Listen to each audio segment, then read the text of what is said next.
तो आप सभी साथियों का धन्यवाद पुनः। बहुजन समाज में जन्मे सभी संतों गुरुओं महापुरुषों को नमन करते हुए, अगर हमारे वकील साथी वीडियो बनाने की जगह मुझे सुनने काम करेंगे तो बहुत अच्छा रहेगा, क्योंकि वीडियो तो आप सुनते रहते हो। आप तो ब्रेन हो ना समाज का, तो आप मुझे यहाँ सुनो सामने, और आपसे अनुरोध है कि आप बैठ जाएं तो डिस्टर्बेंस कम हो जाएगा। मैं आपका दिल की गहराई स्वागत भी करता हूं, क्योंकि काले कोट वालों का लोग सम्मान करते। जैसे न्याय सभी का जन्मसिद्ध अधिकार, वैसे ही जब एडवोकेट का लोगो आता है तो उस पर लिखा होता है बॉर्न फॉर जस्टिस, ये न्याय के लिए पैदा हुआ। आजकल हम लोग रोजगार के लिए भी काला कोट या लॉ कर रहे हैं, अच्छी बात है कि बहुत लोग तैयार बैठे हैं का आदेश आपका काम हमें निकालना है। यहाँ तो जो इस आंदोलन को लीड कर रहा है आपका छोटा भाई, वो तो खुद सैकड़ों मुकदमे लेके चल रहा है, तो जेल से कौन डरता है? और अगर हमारे होते आप जेल चले जाओ तो फिर क्या कहने। अभी तो वो जेल ही नहीं बनी जो हमारे सीनियर साथियों को जेल भेज दे। आपका काम तो जो है, जो जेल चला गया निर्दोष व्यक्ति, उसको निकालना, उसमें मदद चाहिए आपकी, क्योंकि ये सरकार तानाशाह, जो कोई बोलता है उसको जेल भेज देती है, या जबरन झूठे मुकदमे लगा देती है, या और भी तमाम तरह की चीजें डरा देती है, जांच करा देती है। हम पे तो कोई जांच करा ही नहीं सकती, क्योंकि सहारनपुर के लोग तो एक कदम आगे सोचते हैं ना। तो हम तो इनसे एक कदम आगे चल रहे हैं कि जिन जांच में हमें प्रभावित करेंगे मुझसे दूर, कोई गलती ना हो। एक सबसे बड़ी समस्या जिस पे हम लोग गौर नहीं कर रहे हैं, बार काउंसिलिंग के चुनाव होते हैं। मैंने जब जेल में रहते इस पर एक बार रिसर्च किया था कि बार काउंसिलिंग का चेयरमैन हमारा क्यों नहीं बनता, जबकि वकील तो लॉयर्स हमारे सबसे ज्यादा बहुजन समाज के। अब बहुजन समाज भी समझ लो, जब वक्ता यहाँ कहते हैं कि बहुजन समाज के साथ मुस्लिम समाज, तो बहुजन समाज ही मुस्लिम समाज से मिलकर ही बहुजन समाज बनेगा, जिसमें SC ST OBC और माइनॉरिटी के लोग होंगे, वही बहुजन समाज, यानी कि दलित, आदिवासी, अन्य पिछड़े वर्ग और जो अन्य धार्मिक अल्पसंख्यक, मुस्लिम, जैन, सिख, बौद्ध, ईसाई, ये तमाम लोग बन के बहुजन बनता है।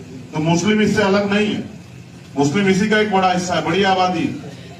इसलिए मैं आपसे कह रहा हूं, अगर आप एकता बनाओगे एक प्लेटफॉर्म पे, तो बार काउंसिलिंग का अध्यक्ष भी आपका होगा, आपकी सुनवाई होगी, आपके साथ अन्याय नहीं होगा। और एडवोकेट तो वो होता है जो जज से आंख मिला के बात करे, जो अंदर के कमरे में जाके बात करे, वो कहाँ एडवोकेट होता है? आप तो जानते हैं अंदर के कमरे में कितनी बात होती है आजकल। तो इसलिए हमसे उम्मीद करते हैं लोग। क्या मैं नहीं जानता, जब मैं जेल में था राजसभा में, तो सिन्हा साहब की मेरी वो लगी हुई थी वहां हाई कोर्ट में, और जब भी तारीख आती है वो कुछ भी नहीं करते, कहते हैं 21 दिन की डेट दे दी।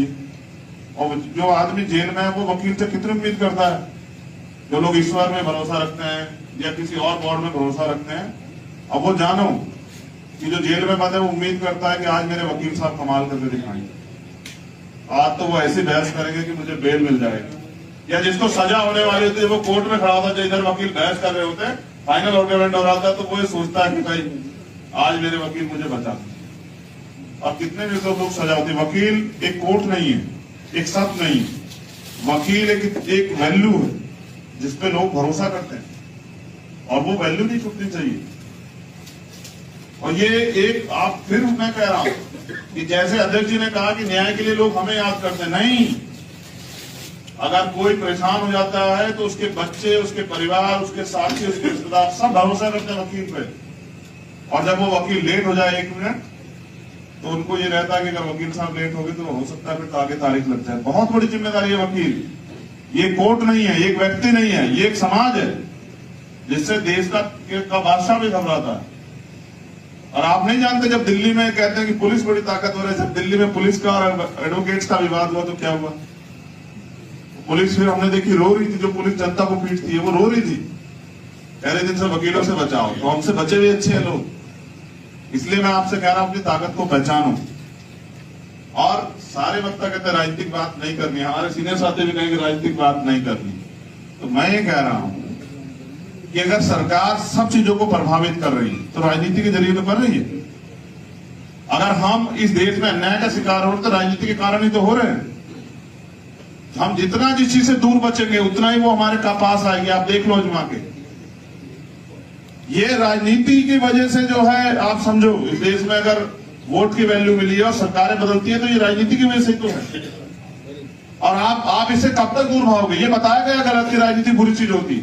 अगर बुरी चीज होती तो योगी जी क्यों करते? वो तो बड़ा धार्मिक काम कर रहे थे, इतना बड़ा मठ था, उसे छोड़ के आज क्यों बैठे हैं वहां लखनऊ की कुर्सी पे? क्योंकि उनको पता असली शक्ति राजनीति में। और आप राजनीति करना नहीं चाहते तो राजनीति का शिकार होंगे ना फिर आप। अगर आप राजनीति नहीं करोगे तो राजनीति का मकसद क्या है, ये समझने की बात है। अगर आप अच्छे काम के लिए, परिवर्तन के लिए राजनीति करते हो तो वो राजनीति अच्छी है। और अगर आप नफरत बांटने के लिए, लूटने के लिए राजनीति करते हो या किसी को सताने के लिए राजनीति करते हो तो वो राजनीति बुरी। हमें तय करना है कि हमें राजनीति कौन सी करनी है। तो मैं ये समझता हूं कि हमें अगर बड़े पैमाने पे हम अपने वकीलों को संगठित कर ले तो बार काउंसिलिंग का अध्यक्ष और जो बार काउंसिल सदस्य मेंबर वो हमारे साथ चलेंगे। बस हमें ध्यान रखना है कि उनकी भागीदारी कम ना हो, जिसकी इतनी संख्या भर उसकी इतनी हिस्सेदारी हो। ऐसा ना हो हम ये चाहें कि सब इकट्ठे हो जाए, सब हमें मिल जाए। नहीं, हमें उनका सम्मान और उनके अवसर का ध्यान रखना पड़ेगा। तो देखो कितनी देर से आपका लीगल आगे बढ़ जाएगा। फिर हमें साथ देना पड़ेगा। अगर आज कोई हमारा वकील साथी उसको जबरन जो है उसको फंसाया जाता है तो हमें उसकी आवाज बनना पड़ेगा, उसके साथ खड़ा होना पड़ेगा, उसको विश्वास दिलाना पड़ेगा कि अकेला नहीं। और होते हैं यहाँ शिकार, बहुत लोग होते हैं, इसलिए हमें एक दूसरे का हाथ पकड़ना है। और मैं अपने मुस्लिम साथियों से भी कहना चाहता हूं, जो हिंदू धर्म को मानने वाले साथी उनसे भी कहना चाहता हूं,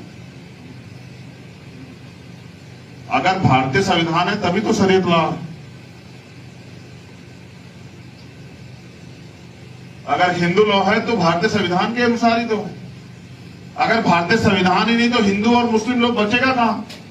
अगर शरीयत को मान्यता मिली है भारत में तो वो संविधान में ही तो है। अगर सिखिज्म को मान्यता मिली संविधान में ही तो है।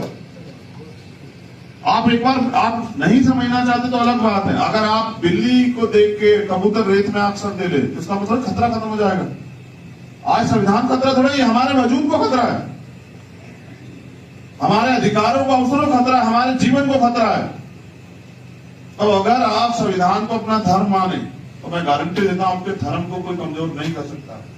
हम धर्म को तो धर्म मानते हैं, लेकिन भारत में जिस वजह से धर्म जिंदा है उस शरीयत, अच्छा शरीयत लॉ पे जो लोग खतरा महसूस करते हैं वो खतरा कब आएगा?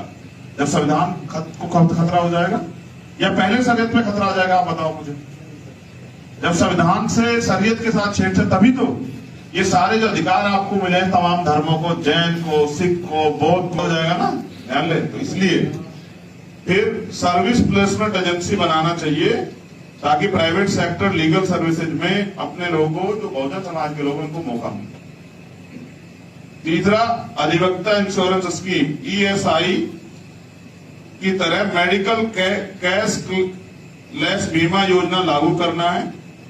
हाउसिंग योजना में अधिवक्ताओं को भागीदारी देनी है। वह ग्रुप हाउसिंग स्कीम में जो है ना, अधिवक्ताओं को जो है उसमें भागीदारी मिलनी चाहिए। जैसे सब लोगों को मिलते हैं, कर्मचारियों को, किसानों को, मजदूरों को, तो वहां अधिवक्ताओं को भी, ये भी एक समाज है, उसमें मिलनी चाहिए। फिर अधिवक्ताओं के बच्चों को एजुकेशन लोन की सुविधा कम से कम ब्याज पे और बिना गारंटी के मिलनी चाहिए। उसके बाद पेंशन प्रोविजन जो है फॉर विडो ऑफ एडवोकेट्स के लिए आना चाहिए। जैसे सब लोगों के लिए है तो वैसे एडवोकेट्स के लिए भी होना चाहिए। अगर मैं समझता हूं जितना सीनियर होता जाता है उतना एडवोकेट जो है उसकी वैल्यू बढ़ती जाती है। तो मैं तो समझता नहीं कोई एडवोकेट छोड़ता होगा 70 साल तक अपनी वो चैम्बर वगैरह नहीं छोड़ता ना, करता रहता प्रैक्टिस। तो फिर पेंशन कौन सी में मिलनी चाहिए उसको? है आफ्टर डेथ उनकी फैमिली को, अच्छा विडो डेथ, ठीक है। और सभी अधिवक्ताओं को कोर्ट में बैठने के लिए चैम्बर की उचित व्यवस्था होनी चाहिए। ये पॉइंट्स है जिन पे हम लोग काम करेंगे इस लीगल सेल के जरिए। इतनी सारी सुविधाओं पे अधिवक्ता का अधिकार बैठता है, वो समाज का हिस्सा है, उनकी वजह से बहुत सारी चीजें सफल हो पाती है। तो इन मांगों पे सरकार को प्रयास करना चाहिए कि इन पे हमें सुविधाएं मिले। और जब भी अधिवक्ताओं की लड़ाई होगी मैं आपको सबसे आगे खड़ा मिलूंगा। मेरा ये आपसे वादा, बस मैं आपसे चाहता हूं